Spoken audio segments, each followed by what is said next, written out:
जो अखबारों में और उसको पढ़ रहे मत पढ़े फिर। बिल्कुल मत पढ़े। जो क्रम होता है एस्ट्रोलॉजी का, वो जो कॉन्सेप्ट है फॉर्मूला पीडीटी, यानी सबसे पहले तो किसी चीज का प्रॉमिस होना चाहिए कि आपकी शादी होगी नहीं होगी, प्रॉमिस है।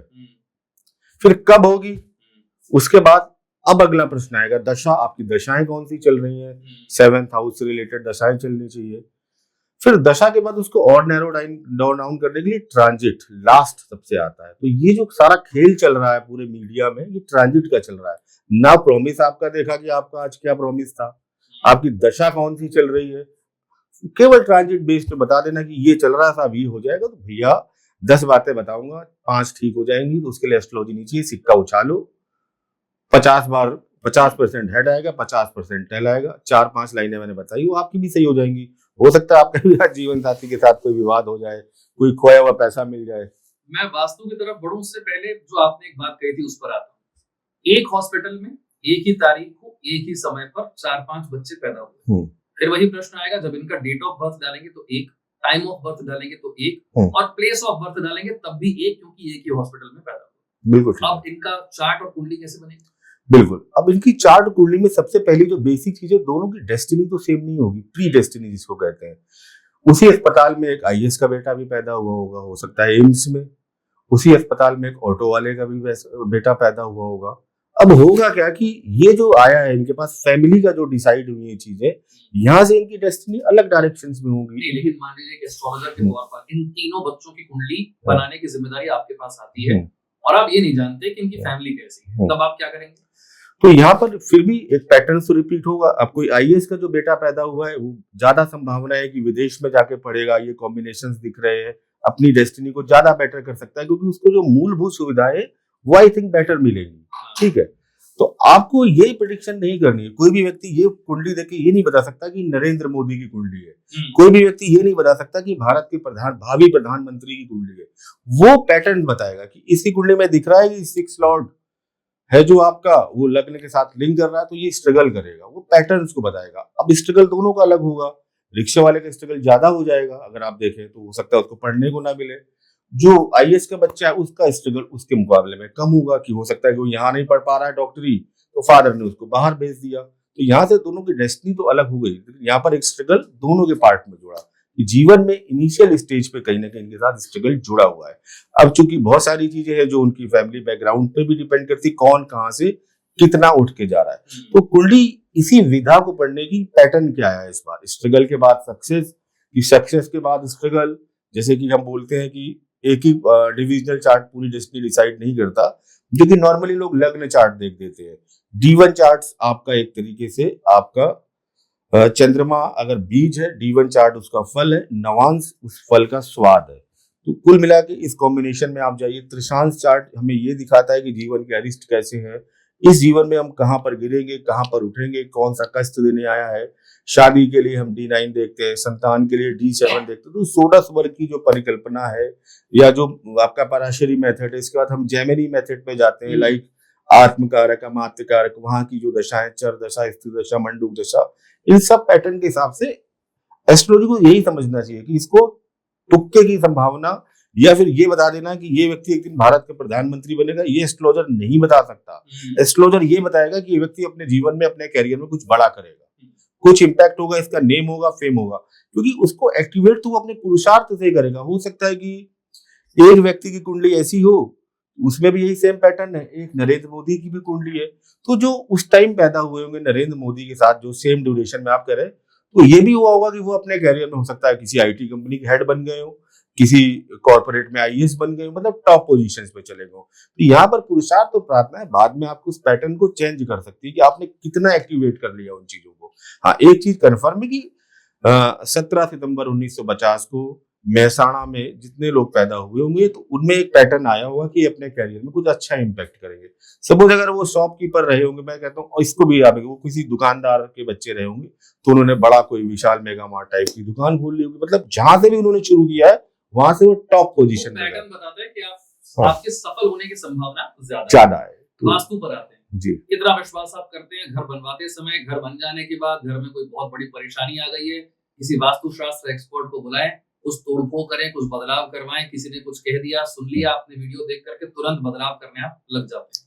देखिए वास्तु को तो जैसे ज्योतिष है, वास्तु है, ये साइंस है, इसको मैं मानना चाहिए, लेकिन इसका इसका बहुत ज्यादा ये हो गया कि ये कर लो तो आप अरबपति बन जाओ। देखिए कोई भी किसी को अरबपति नहीं बना सकता कि मैं आपके इस डायरेक्शन में ये कर दूंगा। सामान्य चीजें जो वास्तु की, जैसे कि ईशान कोण है आपके घर का, यानी कि नॉर्थ ईस्ट, ये हमेशा पवित्र स्थान है बोला गया है। अब यहाँ पर अगर वॉशरूम होगा, टॉयलेट होंगी तो बीमारियां आएंगी। लेकिन आप बहुत सारे लोग हैं अब जो सोसाइटीज में जाते हैं, मल्टी स्टोरी अपार्टमेंट्स में, वहां पर ऑलरेडी सब कुछ बना हुआ है, बहुत ज्यादा स्ट्रक्चर चेंज करने की भी इजाजत आपको नहीं मिलती, या हो सकता है आपके पास इतना पैसा ही ना हो कि आपने घर खरीदने में ऑलरेडी इतना खर्च कर दिया कि आप पूरा स्ट्रक्चर बदलने में और बहुत खर्चा हो जाएगा, वहां क्या करेंगे आप? कुछ मत करिए, कर्म कीजिए अच्छे। जहां पर जिस घर में बहू बेटियां वृद्ध मुस्कुरा रहे हैं, उस घर में सारे वास्तु दोष कैंसिलेशन है। जिस घर में शुभ कार्य हो रहे हैं, जिस घर के लोगों के हाथों से किसी रोते हुए चेहरे पर मुस्कान आ रही है, वहां सारे वास्तु दोष कैंसिलेशन में जा रहे हैं। लाख वास्तु उपाय कर लो, लेकिन आप छल कपट झूठ प्रपंच का काम करते हैं, लोगों की आत्माओं को दुखी करते हैं, जीवन में कभी सुखी नहीं रहेंगे। सीधे कर्म को समझिए, आप बीज को पकड़िए। आप इधर उधर भाग रहे लोग, उसकी जगह अगर हम अपने मन क्रम वचन से जीवन में ऐसा काम करें जिससे किसी की आत्मा को कष्ट ना हो, तो हम किसी कार्मिक डेट में नहीं फंसेंगे और हम जीवन में उन्नति करेंगे। वास्तु दोष आ गया तो क्या करोगे आप घर थोड़ी तोड़ दोगे। आप ईश्वर की आराधना करनी शुरू करो, पंचमुखी हनुमान की मूर्ति लगाओ, नेगेटिविटी को रोके। लेकिन उन सबसे अच्छा है कि आप ब्लेसिंग्स वाले काम करने शुरू करो, आप कुछ शुभ काम करो, आप किसी गरीब बच्चे के एजुकेशन में हेल्प करो, आप गौशाला में चैरिटी करो, आप गरीब लड़कियों की शादी में चैरिटी में कुछ दान पुण्य दो, जो बच्चे बीमार हैं जिनका इलाज नहीं हो पा रहा है सर्जरी, वहां कुछ पैसा दो। तो देखिए ईश्वर ये कहता है कि भैया अगर आपके कर्म अच्छे हैं तो मैं सब माफ कर दूंगा। आप ये फिलॉसफी जिस दिन समझ जाओगे, अगर आपके द्वारा किया गया कर्म अच्छा है तो मैं आपके साथ हूं, अगर आपके द्वारा किया गया कर्म खराब है तो दंड मैं दूंगा और दुगना दंड दूंगा। वास्तु क्या, तुम वास्तु पुरुष को अपने घर बैठा लो 24 घंटे के लिए तो भी कुछ नहीं होना। तो जो कर्म है आपका, देखिए अगर हम इनको बात करें, भीष्म पितामह की बात कहता हूँ, बाणों की सैया पर इसलिए लेटे कृष्ण ने पूछा कि मुझे 100 जन्म याद है, अभी तक तो मैंने किसी का बुरा किया नहीं, इतनी दर्दनाक मृत्यु क्यों? उन्होंने कहा था 106वें जन्म में आप जब जा रहे थे, रास्ते में एक सांप दिखा, आपने तीर से उसको झाड़ियों में फेंक दिया, वो फंसा रहा, दर्द में कई दिन ऐसे ही तड़पता रहा, उसका भोग आया आप पर। तो भोग तो जीवन में आएगा पास्ट लाइफ से। क्यों मैं कहता हूँ ना, फिर अनसुलझे सवाल कोई क्यों नहीं बता पाता? भाई जीवन में अगर बहुत सक्सेसफुल लोग हैं लेकिन मैरिड लाइफ में डिस्टर्ब है, बहुत सक्सेसफुल लोग हैं संतान नहीं हुई, जैसे आप बॉलीवुड में लीजिए, दिलीप कुमार साहब के कोई संतान नहीं है, तो क्या कारण क्या है? ठीक है, अगर सब कुछ पैसे से हो सकता है, पावर से हो सकता है, वास्तु से हो सकता है, पूजा पाठ से हो सकता है, तो मुकेश अंबानी, अनंत अंबानी को मेडिकली फिट क्यों नहीं रख पा रहे? क्यों बार बार उनको दिक्कत आ रही है? उनके जीवन का कष्ट है जो लेकर आए, आप समझ रहे हैं? उनको इतने हेल्थ इश्यूज है, क्यों नहीं है वो पूरे घर को ऐसे वास्तु के अकॉर्डिंग कर दें, कोई बीमारी ना हो, मुकेश अनंत अंबानी एकदम फिट हो जाए, किसी डाइटिशियन को लगा दें, किसी मेडिकल वाले को लगा दें। ऐसी अनंत लोग हैं जिनके जीवन में सब कुछ है, वो चाहे तो दुनिया के टॉप एस्ट्रोलॉजर को अपने घर पे बैठा ले, और ऐसे लोग हैं जो टॉप वास्तु को अपने घर बैठा ले और पूरे साल के लिए बैठा ले, तुम यही बैठ के काम करोगे, मैं यही कर दूं, तो भी वो कुछ नहीं कर सकता। जो देखिए फिक्स कर्म आ गया, दृढ़ कर्म जिनको बोलते हैं, कर्मों की भी 3 प्रवृत्ति उनको समझना चाहिए, fix Karma, flexible Karma, semi flexible Karma. जो फिक्स कर्मा आए उनमें कुछ नहीं कर सकते, वो देंगे कष्ट। संतान अगर जीवन में कष्ट लेके आई है, ऋणानु बंधन लेके आई, देगी कष्ट, चाहे कुछ भी कर लो। क्या ये उसकी कुंडली में लिखा हुआ? बिल्कुल लिखा रहता है, त्रिशांश चार्ट बताता है ना, D30 जीवन का कष्ट, अरिष्ट, कहां से इस बार जीवन में दुख आएगा, कष्ट आएगा, प्लस आपका D1 एक इंडिकेशंस देता है, अलग अलग डिविजनल चार्ट्स इंडिकेशंस देते हैं, तो आपके जीवन का कष्ट बहुत आसानी से आइडेंटिफाई कर सकता है एस्ट्रोलॉजर, और ये भी बता सकता है कि फिक्स कर्मा है। अगर फिक्स कर्मा है तो फिर अगर कोई बदल सकता है तो नारायण, यानी कि भगवान विष्णु ना एस्ट्रोलॉजर बदल सकता है, और शायद आपका पुरुषार्थ भी उसको नहीं बदल सकता। आपने जितनी भी चीजों को अब तक खारिज किया, जैसे कि जेमस्टोन की बात हो गई, या बड़े पूजा हवन यज्ञ की बात हो गई जो आपके लिए कोई और करता है, या न्यूमरोलॉजी के नाम बदलने की बात हो गई, बाकी चीजों की पास्ट लाइफ रिग्रेशन की बात हो गई, आपने इन्हें खारिज किया, आपने इन्हें गलत कहा, लेकिन लोगों का विश्वास इसमें इसलिए ज्यादा है क्योंकि वो बड़े फेमस, अमीर, और हो सकता है बॉलीवुड सेलिब्रिटीज, स्पोर्ट्स पर्सनालिटीज को ये करते हुए देखते हैं, बड़े बिजनेसमैन को ये करते हुए देखते हैं। मैं नाम नहीं लेना चाहता, लेकिन बहुत सारे आपको बॉलीवुड के सुपरस्टार्स हैं जिनके हाथों में बहुत सारी अंगूठियां देखने को मिल जाती है, और उनका एक वक्त था जब वो बिल्कुल बुरी स्थिति में थे, उनके हाथों में बहुत सारी अंगूठियां लोगों ने देखी, और फिर कुछ वर्षों में उनका भाग्य बदलते हुए भी लोगों ने देखा, और फिर इसका ये कंक्लूजन निकाला कि इन्होंने ये जेमस्टोन पहने थे इसीलिए इनके साथ ऐसा हो। देखिए आपने नाम लिया बॉलीवुड एक्टर का, तो नाम तो कईयों ने बदलवाए, लेकिन हाईलाइट कौन होते हैं? जिनको फायदा हुआ है। तुषार कपूर ने भी तो बदलवाया ना, बन गए सुपरस्टार। अरबाज खान ने भी तो नाम बदलवाया, डबल ए लगाया, बन गए सुपरस्टार। तो यहाँ मार्केट में क्या है, जो हमें बेचना है उसको हाईलाइट करना है, इसको मार्केटिंग कहते हैं। जो फ्लॉप हो गया उसको हटाओ, उसका हम नाम ही नहीं लेंगे कि मैंने अरबाज खान का नाम बदला था, हम आमिर खान का नाम लेंगे क्योंकि हमने उसमें डबल ए लगा दिया है। भाई आमिर खान को जाके देखो, जिस रोल के लिए वो जाता है ना, 9-9 महीने 1-1 साल उसके लिए, वैसी बॉडी, दंगल के लिए वेट बढ़ाना घटाना, उसका तुम कर्म नहीं देख रहे हो, कितनी मेहनत कर, बंद कर लेता है कमरे में अपने आप को 6-6 महीने के लिए एक रोल के लिए कि पूरा उसमें आ जाए वो। आपने देख लिया उसने डबल ए लगा दिया तो ये आमिर खान बन गया। अरे तुम जाके देखो उसका स्ट्रगल, उसकी मेहनत, कि वो कितनी लाइफ स्टाइल अपनी जो फॉलो करता है, कितना डिसिप्लिन। तुम्हें केवल डबल ए दिख रहा है क्योंकि वो बेचा गया तुम्हें।